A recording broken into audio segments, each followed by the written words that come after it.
Hi there, my name is Zach, and on behalf of ARGUS, I'm here to show you how to create a widget. I'm going to start off with the fastest way to create a widget, and then I'll go into the more advanced tutorial. So the fastest way to do it is to enter your hierarchy menu, and go through your hierarchy until you find the thing that you want to visualize. And there it is. Now, I'm going to delete this widget, open up the widgets menu by selecting the cog on the blue bar, and for this tutorial I'll be using the value display widget. Other things explained in this tutorial can be used for other widgets. If everything's gone right, you'll see what we call the wizard, and the wizard will guide you from left all the way to the right for creating your widget. Up the top is the widget type. Symbiont will automatically select the widget type based on which widget you selected. You can, however, change this to any other widget type that you want. Next is the widget title. For value display widgets, you do not have to put a name in, as Symbiont will automatically fill it in with the tag name. For other widgets, I recommend that you do put a name in here as to give a little bit more context. Next is the number format. The number format changes the formatting type depending on which you've chosen. The different formatting types are no decimal places, maximum of 2 decimal places, maximum of 3 decimal places, always 2 decimal places, always 3 decimal places, and abbreviate, which changes things like 1000 to 1k. Symbiont will automatically select max 2 decimal places. You may have noticed this little eye icon next to the number format. These are scattered throughout Symbiont and help add a little bit more information to the thing that it's attached to.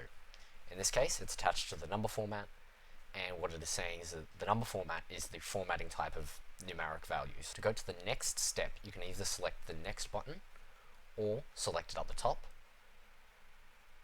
and at any time if you wish to go back, you can select it on the top bar or press the previous button. And if you want to cancel out of creating a widget, there's a cancel button right here.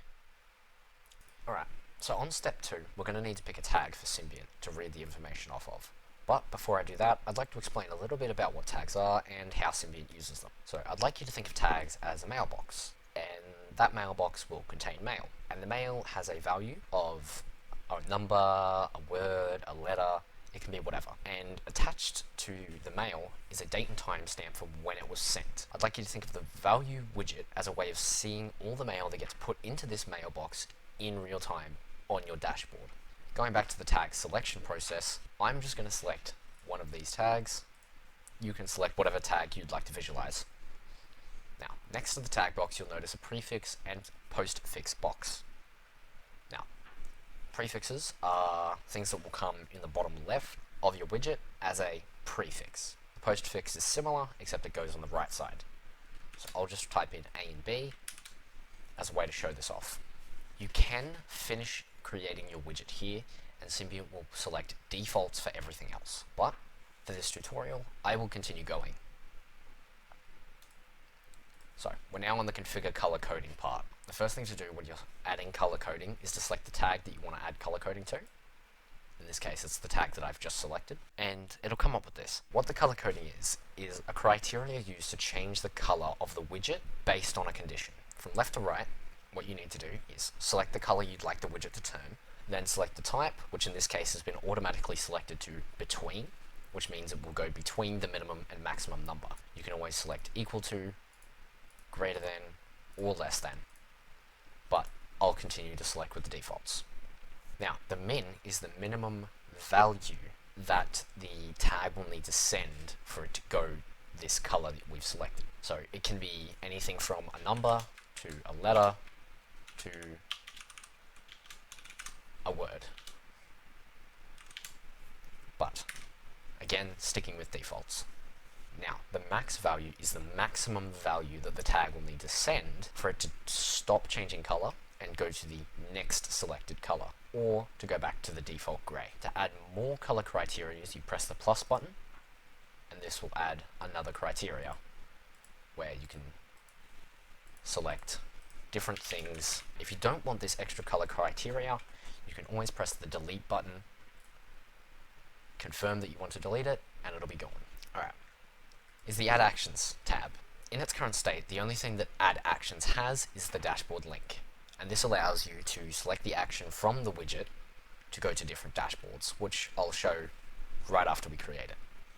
So I'll just select a plant, and I'll name it the plant link.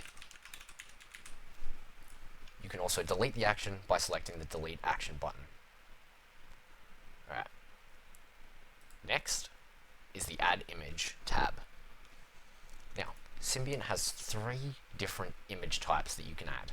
The no image, which obviously has no image attached. Custom image, which allows you to upload images from your device and have it come up on the widget. And last is the icon. I'll just select the circle icon for this tutorial. Again, you can select whichever one you want. It's all up to personal preference. Now that we've done all that, we can press the finish button, and this will create our widget. As you can see, it's got the circle, our prefix, our postfix, and it's just gone the color that our color coding has selected. At any time, you can delete your widget by pressing the X button, and it will remove your widget from the screen. Obviously, I don't want to do this right now, so I won't. As you can also see, because we left the widget title blank, Symbiont has named it itself and has named it the tag name. Now, you can also see there's this little arrow here. When you click on the arrow, it brings up the drop-down menu, which has the edit widget button, which will just take you through the widget creation again, just to change up the things that you selected. The share button to allow you to share your widgets, and the action that we selected before. Now, clicking on this, I've intentionally not saved to show you that Symbiont will not let you navigate away from the dashboard without a warning before you save. So, I'll just select no, stay in the current dashboard, and press the save button up on the blue bar. Now, we'll head over to the plant link. So, this is what your dashboard could look like, and there is certainly a lot going on here. And I think that's all for another tutorial. Thank you for your time, and goodbye.